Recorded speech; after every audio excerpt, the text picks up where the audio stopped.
할렐루야. 네. 하나님의 은혜와 평강이 여러분과 가정 가운데 함께하기를 원합니다. 네. 오늘은 제목만 외우면 말씀 핵심을 다 알 수가 있습니다. 다 같이 한번 읽어볼까요? 시작. 너그럽고 간절하게 날마다. 예. 우리 가운데 이 감정이라고 하는 것들이 우리를 지배하지만 이 감정 앞에 의지적인 부분들, 우리가 어떤 각오하고 나가는 부분들이 굉장히 중요합니다. 우리가 각오한 만큼 이루어지면은 환난도 그렇게 어렵지 않고 또 앞으로 오는 고난도 그렇게 큰 문제가 되지는 않습니다. 그런데 그만큼 이상 넘어갈 때가 힘들죠. 근데 우리가 이제 의지적으로 어떤 마음을 가지고 하나님 앞에 살아가느냐가 교회를 세우는데 건강한 가정교회와 또 건강한 그리스도인을 되는데 굉장히 중요합니다. 기독교가 이제 우리 가운데 정착이 되면서 기독교 용어가 많이 퍼지게 되었어요. 우리도 모르는 사이에 기독교 용어가 아주 좋은 용어들이 많이 들어왔어요. 옛날에 사람들이 이 감사합니다라는 말이 없었대요, 거의. 감사합니다라는 말이 기독교에서 감사라는 말들을 쓰면서부터 인사할 때 감사합니다라는 말이 나왔답니다. 그러니까 예전에 어르신들이 무슨 일이 있으면 감사합니다 이런 말을 하지 않았는데 그만큼 우리 기독교인들이 감사를 강조하다 보니까 감사합니다라는 용어들도 우리 가운데 들어오게 되었고요. 그 외에도 기독교 용어들이 많이 들어왔는데 근데 이 용어들을 이단들이 많이 차지한 예들도 있어요. 우리가 가졌던 용어, 좋은 용어들 많이 있죠. 그리고 또 좋은 제도들도 있어요. 특별히 예수님께서 하셨던 제자훈련, 작은 자, 소수가 강국을 이루는 것처럼 3명의 핵심 제자와 12제자를 키워서 그 제자가 세계 복음화에 힘쓰게 되는 일들, 이런 부분들, 집중적인 교육과 또 소수를 통해 소수 정예화, 이런 부분들은 지금 세상이 많이 가져갔죠. 그 중에 제일 먼저 가져간 그런 세력들 중에 하나가 이슬람, 그리고 공산주의, 이런 게 우리 제자훈련 같은 스타일들을 가져가게 됩니다. 최근에는 사업계에서는 이 다단계에 들어가면 그냥 집중 훈련을 시키게 되는데 그런 게 제자훈련에서 온 그런 소수 정예화를 만들어가는 것을 보게 됩니다. 용어도 마찬가지예요. 용어도 우리가 좋은 용어들을 많이 있었는데 여호와라는 말이 여호와 증인이 자꾸만 가져가고 이상하게 쓰이고 있고, 그리고 다락방 같은 것들도 좋은 마가 다락방인데 이 다락방 이단이 또 가져가는 일들도 있었고요. 또 교회의 이름도 하나님의 교회인데 이 하나님의 교회를 또 이단이 가져가는 바람에 하나님의 교회는 이미지가 괜히 이단적인 이미지를 내가 떠올리게 되는 것들을 보게 됩니다. 그 중에 빼놓을 수 없는 것, 아마 최근에 믿는 사람들은 잘 모를 거예요. 근데 제가 중고등학교 시절만 하더라도 한 30년 전만 하도 이 베레아라고 하는 말이 굉장히 부정적으로 들렸어요.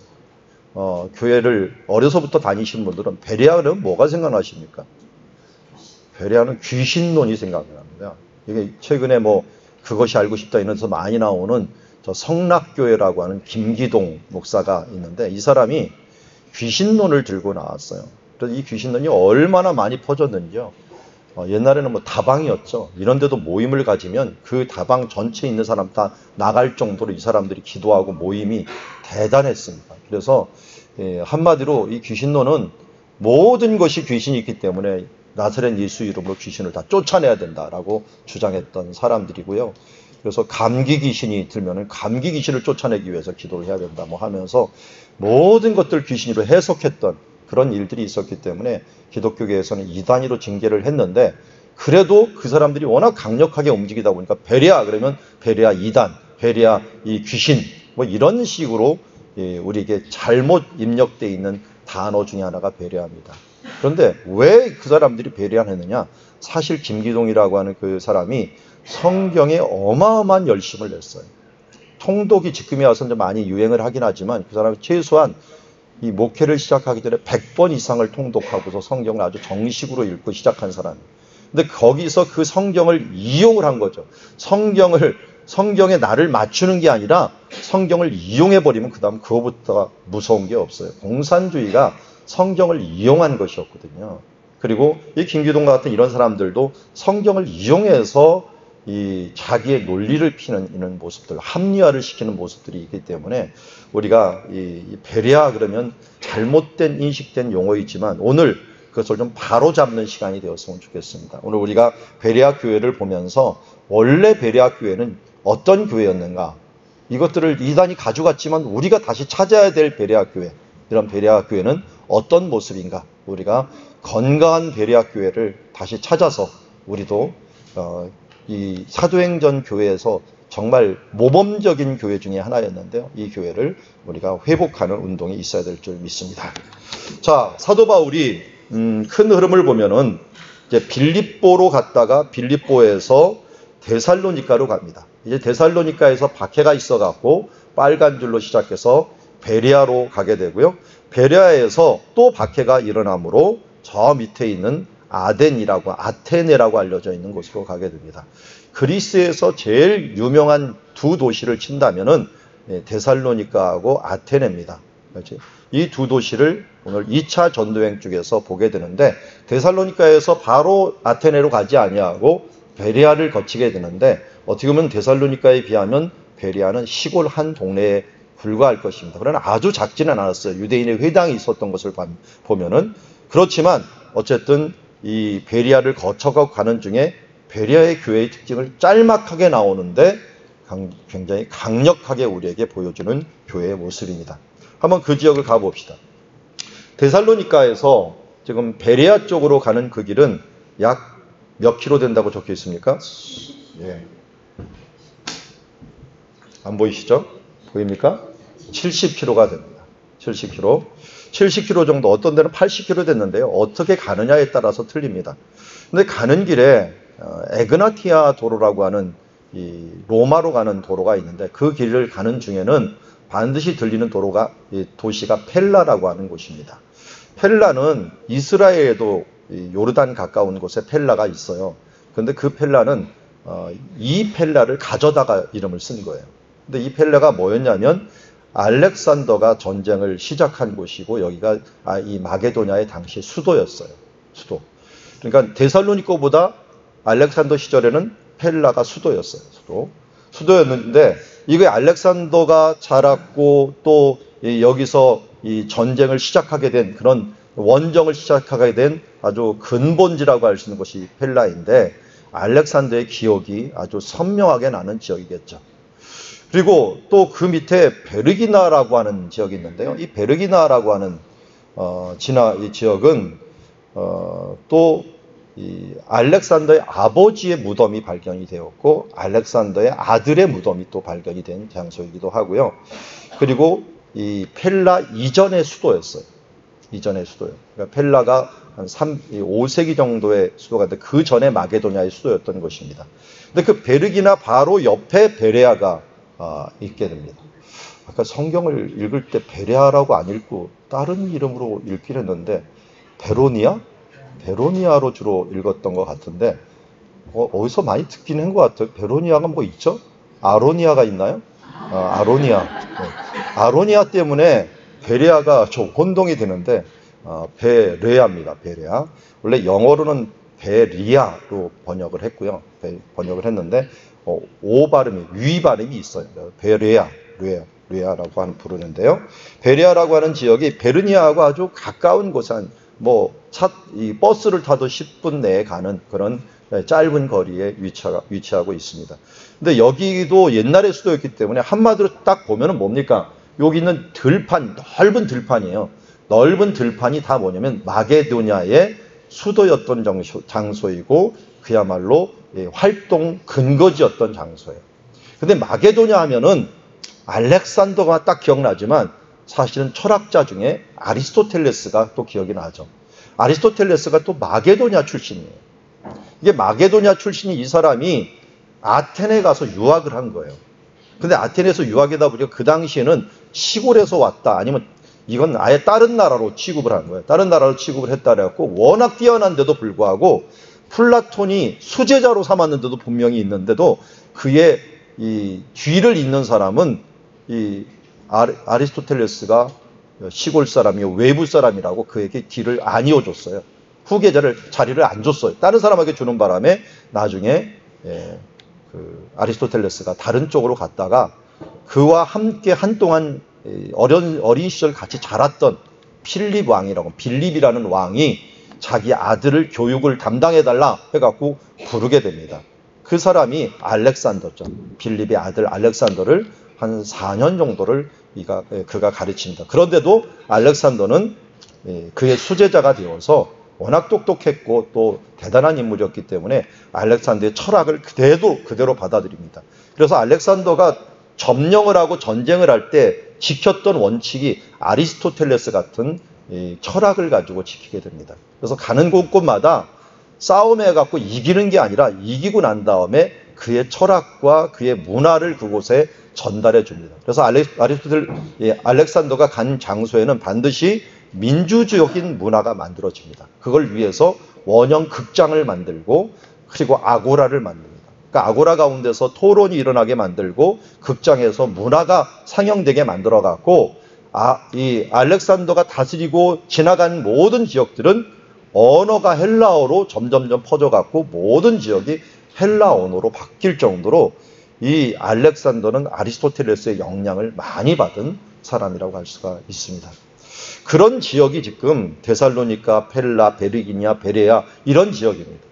근데 이런 지역인데 데살로니카는 아무래도 도시화가 많이 되다 보니까 좀 오염된 게 있어도 베레아 지역은 그래도 이 아리스토텔레스의 교훈을 받아갖고 그들의 철학을 가진 일들, 그런 학문적인 태도를 가진 사람들이 굉장히 많았어요. 우리 신학을 할 때 철학은 신학의 시녀다라고 말한 그런 학자들도 있었는데 철학적인 사고를 가지고서 성경을 보려고 하는 시도들도 많이 있었습니다. 그래서 여기 아리스토텔레스가 정의론 뭐 여러 가지를 얘기했는데 그런 것 중에서 유명한 글이 여기 하나가 적혀 있는데요. 정의란 각자에게서 각자의 몫을 나눠주는 것이다 하는 이런 말도 했고 아리스토텔레스를 통해서 알려준 아주 우리에게 전해준 것 중에 하나가 이 동물 쪽에 대한 이 편람이에요.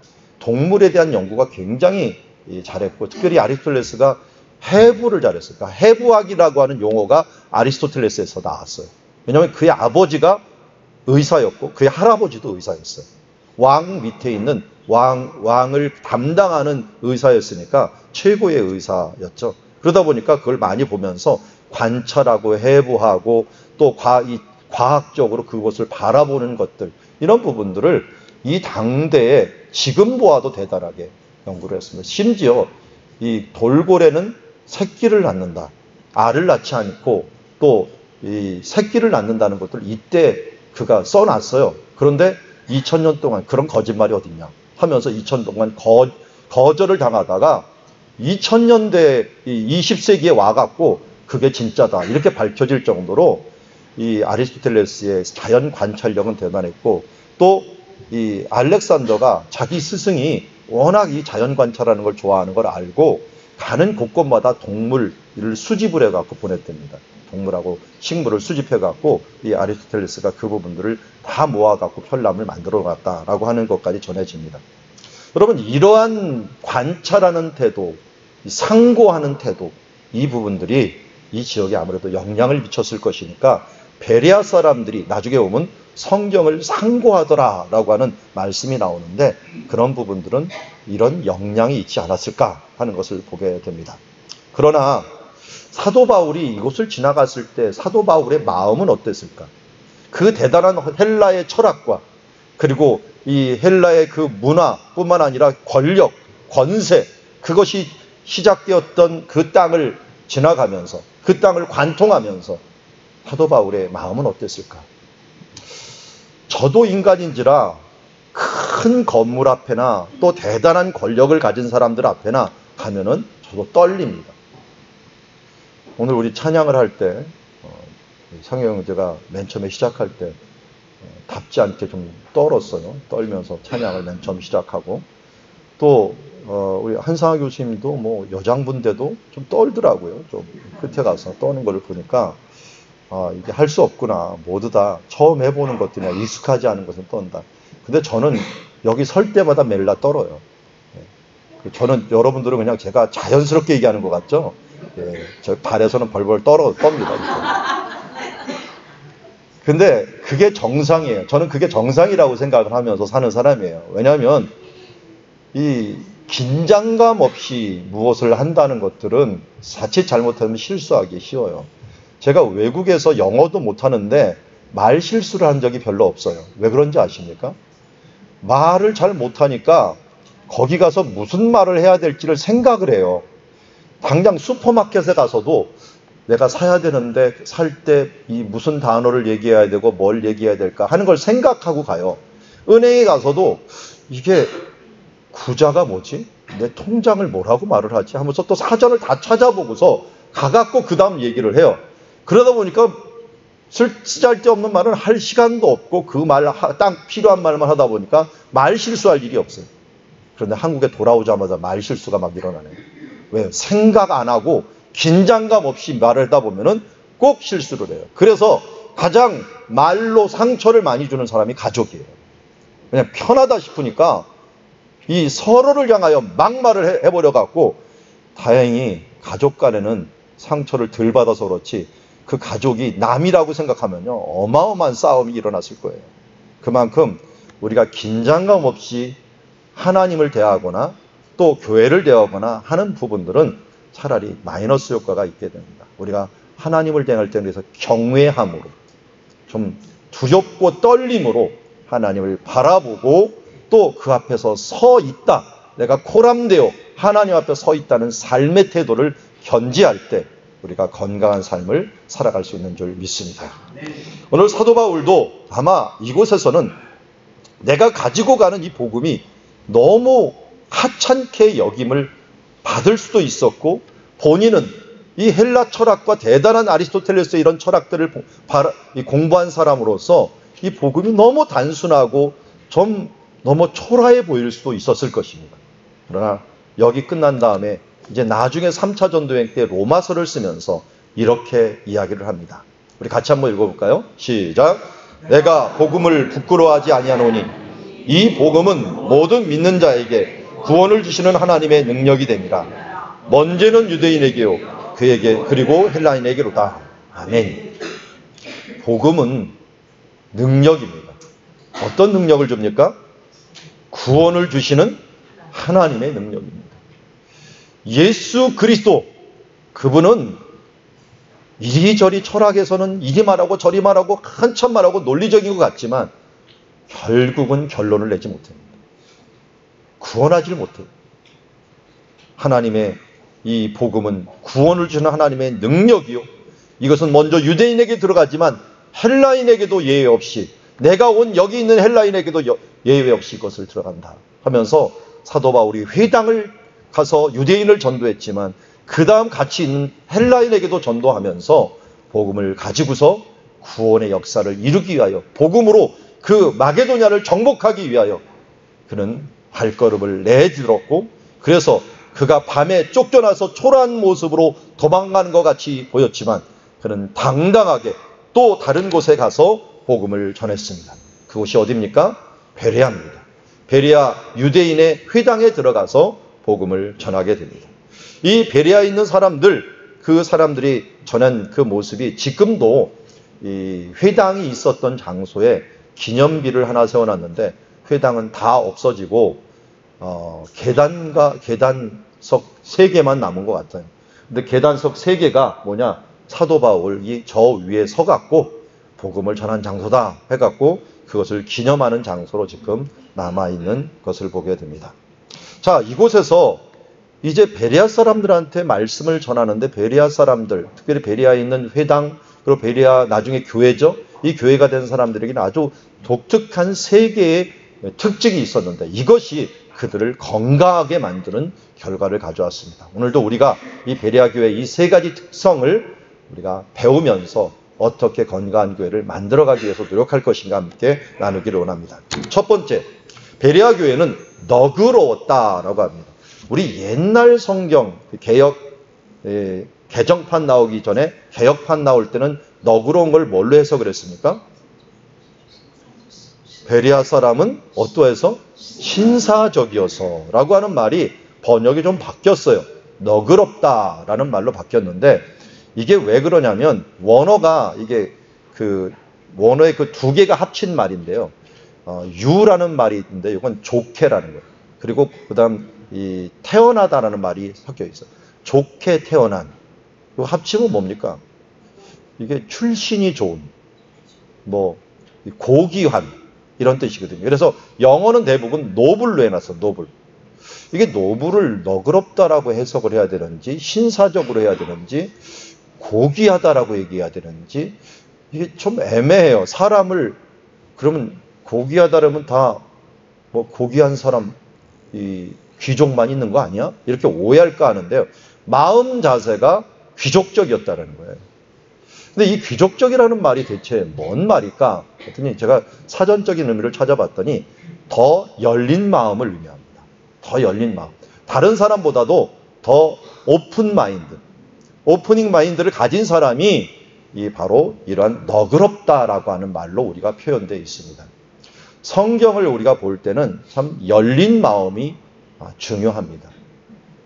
우리 교회도 어떻게든지 열린 마음으로 말씀을 보려고 하고 또 열린 마음으로 하나님의 교회를 세워가려고 합니다. 그래서 우리 교회가 다른 교회보다 조금 다른 것들을 하는 것을 보게 된다. 첫 번째, 이 최근에 우리가 하는 선교지 신방 예배가 있습니다. 아마 다른 곳에서는 선교지 신방 예배는 아마 기존 교회에서는 없을 거예요. 그런데 왜 하게 됐는지, 그거는 예전에 저희 교회 개척교회 때 이남 선교사님이 오셔갖고 교회 나가기 전에 선교지에서 사람들이 선물을 받으니 굉장히 감격스럽더라라고 하는 말을 들었을 때, 그러면 우리 선물을 보내자 해서 선교헌금보다도 선교헌금을 보내는 동시에 부활절과 성탄절에 선물을 보내자 해서 선물을 시작을 했어요.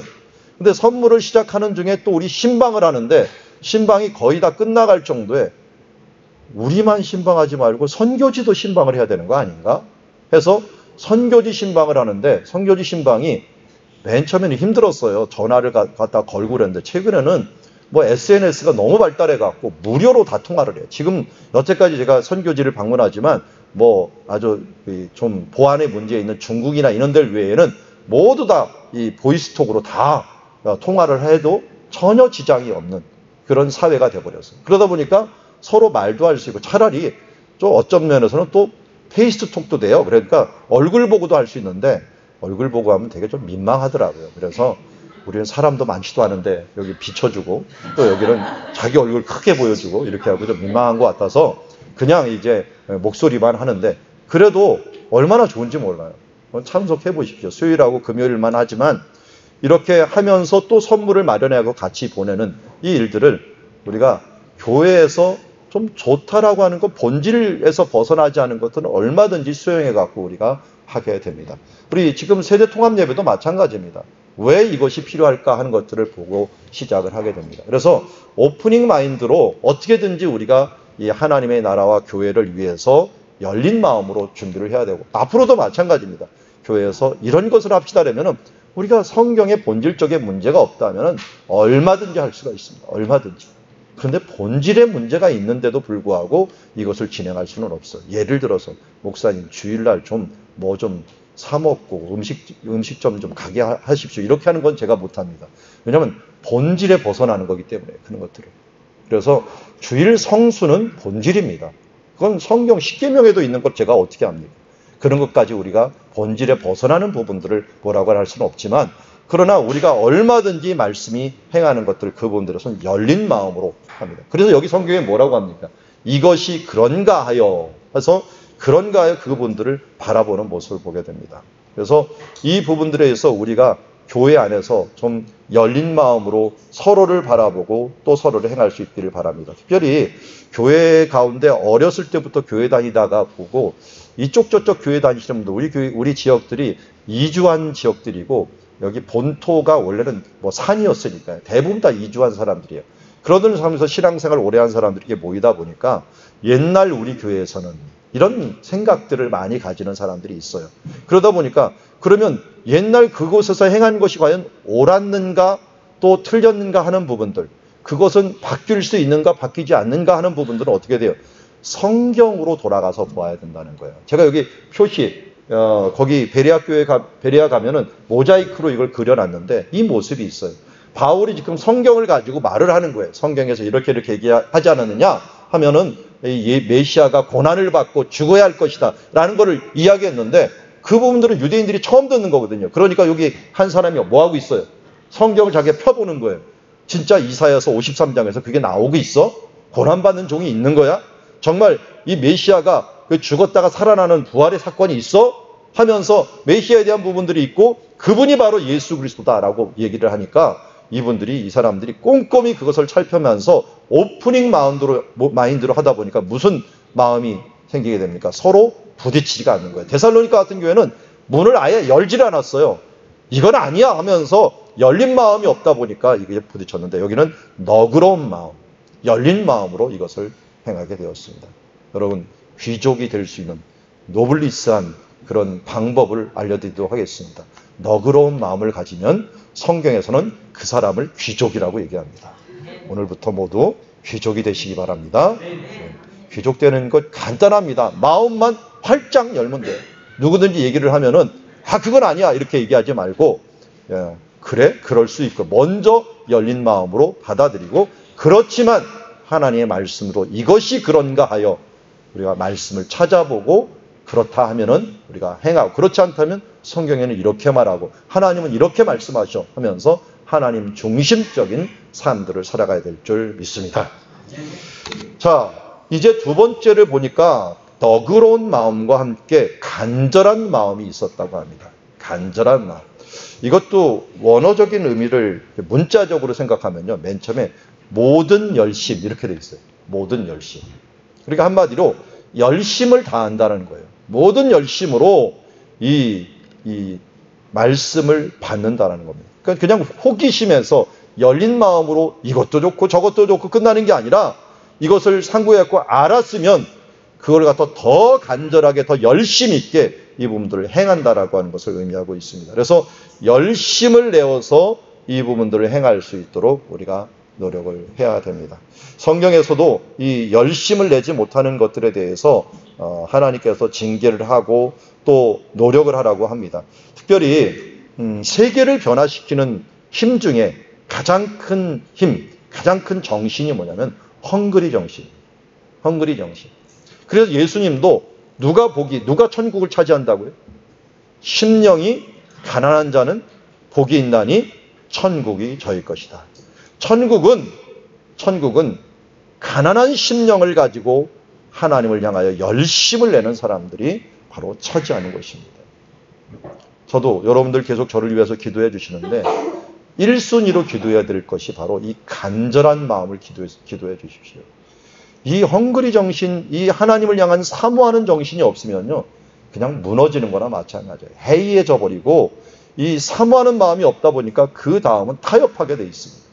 무너지게 돼 있어요. 그래서 저도 개론, 성경지를 가리키면서 개론을 얘기를 많이 하는데 당장 큰 그림을 그려다 보면요, 이게 메소포타미아 문명 안에서는 큰 세 나라가 경쟁을 해요. 이 바벨론, 아수르, 메데와 바사. 근데 이 나라에 항상 이기는 나라를 보면은요, 바벨론이 가장 풍요로운데 맨날 져요. 아수르한테 져요. 바벨론이 한 번 딱 이긴 적이 있어요.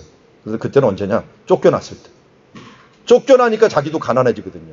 그러니까 한 번 이긴 적은 있어도 대부분 아수르가 더 가난한데 가난해요. 근데 그 아수르보다 더 가난한 사람이 누구냐? 메디아 바사. 이 사람은 산 속에서 살았던 사람들이에요. 이 산족들이 힘을 합쳐갖고 또 이 사람들을 점령을 합니다. 근데 이 산족들보다 더 또 가난했던 사람이 누구냐? 바다 사람들이에요. 그 사람들이 헬라 사람들. 이 사람들이 또 쳐들어와 갖고 이걸 점령하게 됩니다. 여러분, 이 세계의 역사의 흐름은 가난한 자들의 것입니다. 그것은 이 외적인 부분들도 가난이지만 심령이 가난한 자들의 것이에요. 그러니까 우리가 하나님의 말씀에 대해서 의에 줄이고 목마른 마음으로 항상 간절한 마음으로 경건에 힘쓰고 나가야 될 줄 믿습니다. 오늘 디모데전서 4장 8절에 이렇게 얘기합니다. 육체의 연단은 약간의 유익이 있으나 경건은 범사의 유익이 있다니 금생과 내생의 약속이 있느니라. 여러분, 육체의 훈련들 중요합니다. 최근에 제가 운동을 본격적으로 시작을 했는데 지난주에는 하루도 안 빼놓고 운동을 했어요. 쉽지가 않습니다. 제가 운동을 한 이유가 양심에 꺼려서 그런데 하나님이 해라라고 하는 사인을 주셨어요. 몸이 아파서 이번에 사인을 준 게 아니고 이 사람들을 만날 때마다 사인을 주는 거예요. 이렇게 운동했더니 저렇게 운동. 근데 한 분을 만났는데 결정적으로 제가 쇼크를 입었어요. 저보다 10살 많으신 목사님인데 제 강의를 들으러 오신 거예요. 용인에 계신 목사님이 들어왔는데 저는 나이가 그렇게 되는지를 몰랐어요. 근데 얼마 있으면 은퇴한다라고 얘기를 하더라고요. 근데 몸이 너무 단단한 거예요. 근데 연세를 물어봤더니 저보다 10살이 많은 거예요. 야, 그런데 몸이 저렇게 단단할 수 있을까? 그랬더니 옆에 있는 목사님이 그러더라고요. 이분은 매일 아침 수영을 해요. 하루도 안 빼놓고 수영을 해요. 거의 강사 수준입니다. 라고 이야기를 하더라고요. 근데 그 목사님한테 물어보고 어떻게 그렇게 했냐 했더니 딱 10년 전이래, 자기도. 10년 전에 몸이 안 좋아갖고 운동을 허부적거리며 시작을 했는데 그 다음 시작한 다음에 너무 몸이 개운해지고 좋아져갖고 지금은 무슨 청년 몸처럼 돼 있어갖고 은퇴한 뒤에도 얼마든지 사역을 할 수 있을 정도로 되었다고 했는데 그놈은 10년이 걸린 거예요. 내 나이잖아요, 딱.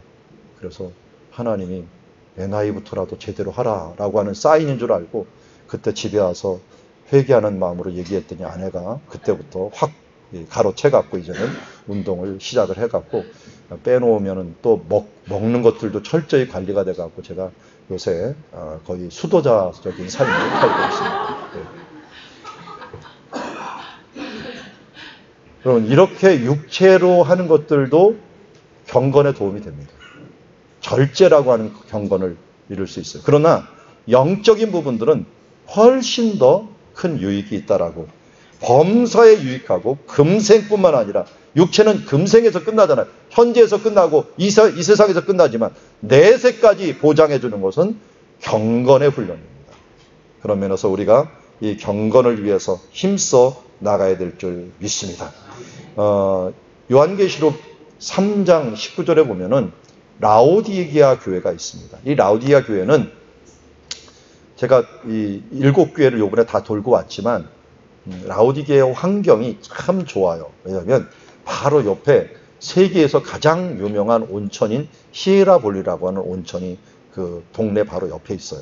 그리고 그 옆에는 또 이 높은 산이 있는데 아주 찬물이 내려오는 골로새 지역이 옆에 있어요. 그래서 지역이 있고 그 계곡 가운데 딱 놓여져 있는데 여기에는 길이 또 아주 중요한 길, 그 황제 도로라고 하는 도로가 아시아 쪽으로 이어지고 또 유럽 쪽으로 이어지는 아주 중요한 도로가 딱 지나가요. 그러다 보니까 이곳에서는 많은 지난 그것들 때문에 온천하러 오는 사람들, 또 무역하러 오는 사람들, 그러다 보니까 금융업이 발달이 돼갖고 돈을 어마어마하게 벌었습니다. 그러니까 부자들이 굉장히 많은 동네였고요. 거기다가 그 주변은 이 양모 산업이 발달을 했어요. 지금도 그곳에 가면은 꼭 관광객들을 데리고 이 옷가게를 들어가요. 그게 뭐냐면 이 가죽옷, 그리고 또 그 버버리 있죠, 버버리 공장이 거기 있어요.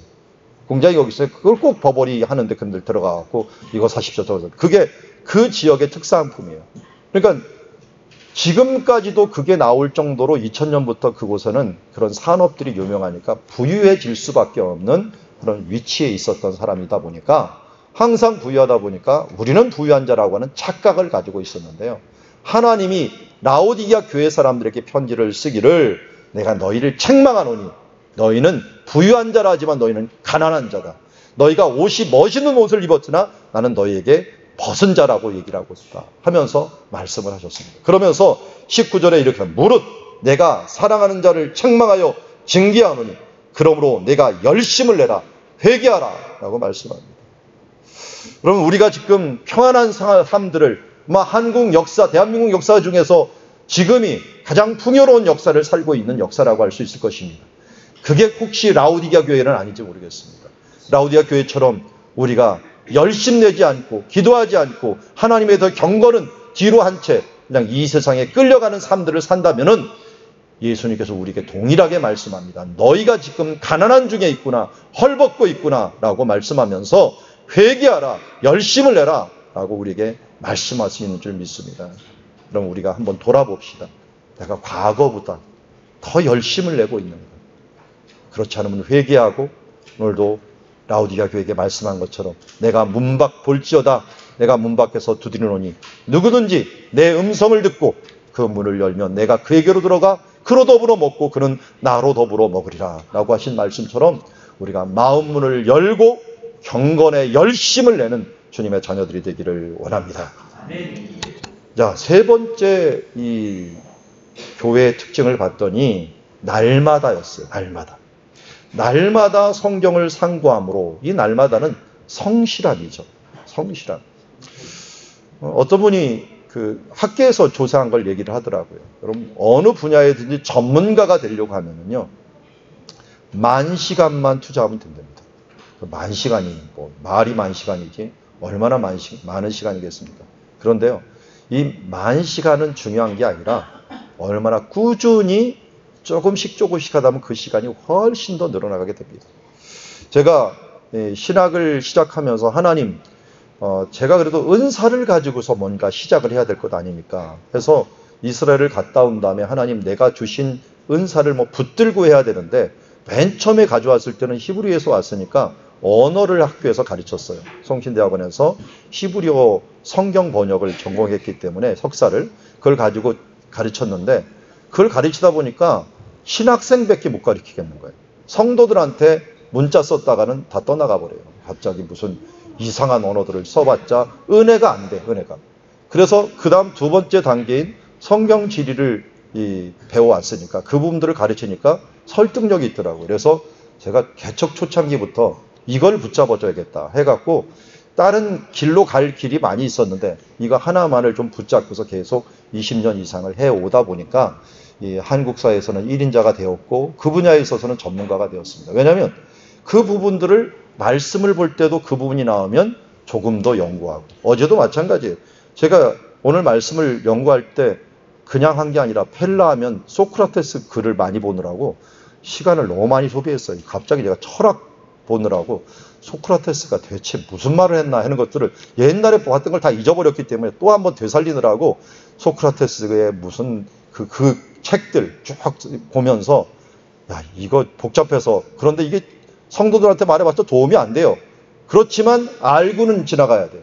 그리고 소크라테스하고 또 그 빌립하고 어렸을 때 언제 어디서 어떻게 살았는가 그 지도까지 다 찾아가고 보느라고 이게 뭐가 산만하더라고요. 너무 산만한데 그렇게 그런데 하나 두 개 다진 것들이 나중에 가면은 큰 자산이 돼갖고 그게 어떻게 내가 매주 공부하고 또 이 매일 설교하잖아요. 그럴 때마다 관심 있는 분야를 조금씩 더하는 것들이 이게 어마어마한 양이 돼갖고 감히 누구도 따라올 수 없을 정도의 정보의 양을 소유할 수 있었던 것은 날마다의 효과예요. 날마다. 예전에 우리 전도 전략을 우리 교회가 이제 초창기 때 전도를 어떻게 할까 하는 전략을 짤 때 이남성 교사님이 오셔갖고 도움을 많이 주셨는데 그때 고은영 선교사님이 이것저것 다니고 또 부인이신 고은영 선생님이 같이 다니면서 결론적으로 우리 교회에게 조언해주고 부탁해준 것 중에 뭐였냐면 짧은 시간이라도 꾸준하게 같은 장소에서 날마다 하는 것이 중요합니다. 그러면 사람들이 언젠가는 그 부분들을 알게 됩니다. 라고 하는 것들을 조언을 해줬어요. 그래서 우리 교회 시스템을 전도하는데 다름 아니면 1시간씩만 우리가 좀 헌신하자. 1시간씩만 같은 자리에서 매주, 매 요일 같은 자리에서 우리가 서 있기만 한다면 그것이 그 날마다가 성실함이 뭔가 열매를 맺을 것이라 했는데 어쨌든 우리 교회를 이제는 모르는 사람들이 얻게 될 정도로 여러분들이 매 1시간씩 그래도 성실하게 하신 분들을 통해서 하나님의 교회가 여기에 있다. 우리 교회가 어떤 교회다 하는 부분들도 알아요. 심지어 우리 교인들이 얼마나 자랑을 잘해놨는지 다른 교회 다니시는 분들이 자기 교회 오라는 말을 소개를 안 해주고 뭘 원하십니까? 하는 말씀을 좀 배우려고 합니다. 그러면 사랑누리 교회 가세요. 이렇게 말할 정도로 말씀에 열심 있는 교회로 우리가 정평은 나 있습니다. 실상은 어떤지 모르겠지만 하여튼 정평은 나 있습니다. 그게 그냥 나온 게 아니라 성경에서도 이 날마다의 강점을 에베소 교회에서 나중에 보여줍니다. 에베소의 교회에서 두란노 서원에서 큰 부흥운동이 일어났고 아시아 지역을 거의 복음화를 시킬 수 있었던 가장 큰 힘이 뭐였습니까? 2년 동안 두란노 서원에서 날마다 어떻게 해요? 성경을 강론했습니다. 그것이 교회를 번영시키는 결과를 가져왔다는 것을 알고 우리가 말씀에 더욱더 성실하게 날마다 휴티하고 날마다 찬양하고 날마다 기도하고 하면서 하나님의 교회를 세워가길 원합니다. 그 결과 어떤 열매를 맺었습니까? 그 중에 믿는 사람이 많았다는 것은 이건 유대인들이 많았다는 거예요. 의외죠. 유대인들이 반발을 해야 되는데 이 유대인들은 특별해갖고 이 말씀을 상고해 보니까 이것이 그렇거든요. 그래서 유대인들 중에 믿는 사람들이 많았고요. 그 중에 베리아 사람 브로의 아들 소바도 같은 사람은 사도 바울을 끝까지 쫓아다니는 제자의 삶들을 살았던 이런 사람들도 있었고요. 그리고 헬라 유대인에게요 헬라인이라고 했잖아요. 헬라인들 중에서 귀부인이 믿고 그들 남자들도 믿는 이런 많은 사람들이 믿는 것이 열매가 나타났습니다. 그러나 열매가 있을 때 뭐가 있습니까? 박해가 따르게 됩니다. 그래서 멀리 그 70km 떨어진 데살로니가 사람들이 이런 열심을 가지고 왔어요. 이 데살로니가 베레아 사람들은 말씀에 열심이 있었는데 이 사람들은 데살로니가 사람들은 어떤 열심이 있었어요? 박해에 열심이 있었어요. 여러분 좀 좋은 것에 열심을 냅시다.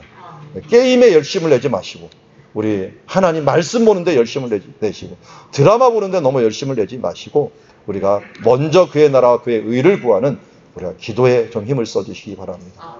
여러분 TV를 늦게 보면 볼수록 새벽 기도 일어나는 게 힘들어집니다. 그거를 포기하면 포기할수록 어떻게 합니까? 하나님의 이 기도할 수 있는 시간이 늘어나게 되는 거죠. 오늘 이 어려움, 잘못된 열심을 가진 사람들이 올 때 예수님께서는 이렇게 얘기합니다. 이 동네에서 너희를 박해하던 저 동네로 피하라. 이런 것을 보면요. 제가 써놨지만 타이틀을 박해는 인도입니다. 박해는 하나님의 인도입니다. 드로아 환상을 볼 때 예수의 영이 성령이 이끌었다라는데 하나님이 이끄는 방식이 무엇입니까? 어떨 때는 막으시며 어떨 때는 환란이요 어떨 때는 박해요. 이것이 하나님의 인도하십니다. 차라리 환란 중에서 우리가 더 많은 것을 하나님의 뜻을 깨닫고 또 하나님께로 가까이 나가는 것들을 보게 되는데 하나님의 인도하심은 여러 가지 방식이 있지만 환란도 어려움도 하나님의 인도하심 중에 하나이다 하는 것을 깨닫고 사도 바울이 이제 피하게 됩니다. 어디로 피합니까? 아테네라고 하는 장소로 피하는데 이 와중에도 잊지 않았던 것이 무엇입니까? 그 교회가 너무 어렸어요. 어린 교회를 그냥 두고 가면은 와해되기 직전이에요. 시작이 됐는데 손이 텄는데 이거를 잘못했다가는 어떡합니까? 그냥 무너지게 됩니다. 그러다 보니까 바울이 실라와 디모데를 거기에 머물게 해서 그들이 교회를 수습하고 빨리 돌아오기를 원했던 것을 보게 되고요. 데살로니가전서 3장에 보면은 데살로니가 교회도 다시 아테네에 와갖고 아테네에서 다시 데살로니가로 보냅니다. 그러니까 사도 바울이 뭔가 세웠는데 불안하다 싶으면요. 아무리 멀어도 돌려보냅니다. 가갖고 그 교회를 빨리 수습하고 와라. 그래서 사도 바울의 편지가 많이 남은 이유 중에 하나는 신방 편지입니다. 신방. 요새 같으면 전화나 SNS로 했던 것이 남아 있었겠죠. 그런데 그 당시에는 먼 지역이다 보니까 편지로 보내고 사람을 보내고 해서 교회를 세우는데 노력을 했던 것을 봅니다. 여러분 태어나는 것도 굉장히 힘들지만 자라게 하는 것들도 굉장히 힘듭니다. 우리가 전도하는 것도 힘들지만 서로 연약한 자를 돌봐주고 신앙을 자라게 하는 일들 우리가 해야 될 큰 일인 줄 믿습니다. 말씀을 정리합니다. 베레아 교회처럼 우리가 성경을 상고하고 이것이 그런가 하여 상고하면서 경건한 교회가 되기 위해서는 너그러운 마음, 열린 마음을 가져야 되고 간절한 마음, 열심을 다하는 마음을 가져야 되며 날마다 성실을 다하는 마음이 있어야 될 줄 믿습니다. 오늘도 이러한 마음, 이러한 자세를 가지고 우리 가정교회를 세우고 사랑누리교회를 세우고 한국교회를 세우고 세계교회를 세우는 주의 자녀들이 되기를 주의 이름으로 축원합니다. 기도하겠습니다. 하나님 아버지, 여기 주의 자녀들이 있습니다. 주님께서 오늘 베레아 교회처럼 이들에게 너그러운 마음, 그야말로 귀족적인 마음, 열린 마음을 주시옵소서. 그리고 또한 이들에게 간절한 마음을 주시어서 열심을 다해서 하나님을 나라를 위하여 충성하고 그리고 날마다 성실히 그 뜻을 이루어가게 하여 주시옵소서. 그리하여 하나님 안에서 우리 여기 있는 각 사람 한 사람 한 사람을 통하여 하나님의 놀라운 교회 부흥의 역사가 있어질 수 있도록 붙잡아 주시고 축복하여 주시옵소서.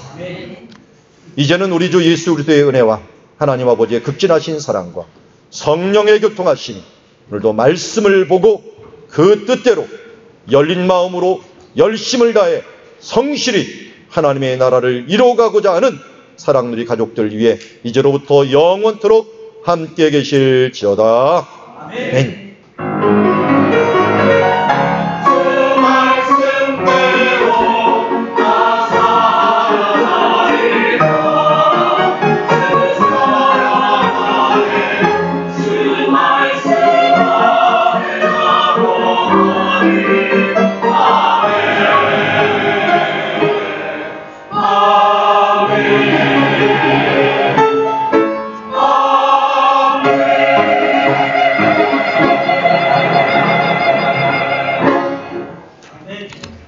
교회 소식 알려드리겠습니다. 예배에 오신 모든 분들 주의 이름으로 환영하고요.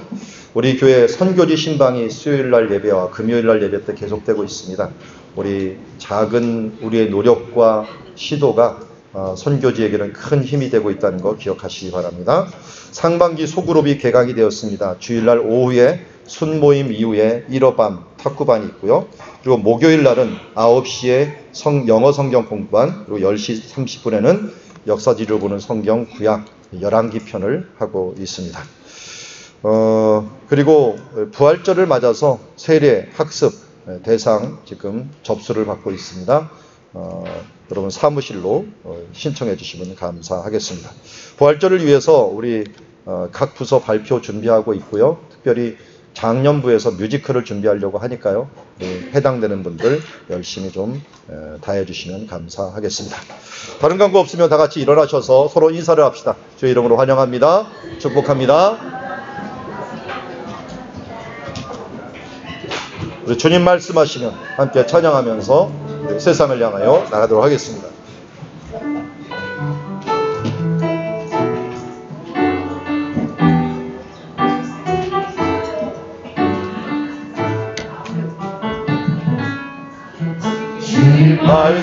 말씀하시면 내가 나가리라. 주님 뜻이 아니면 내가 멈춰서리라.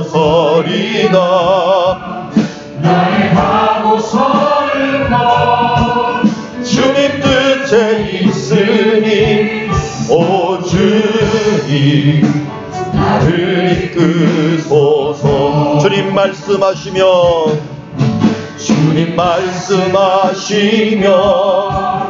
내가 나가리라. 주님 뜻이 아니면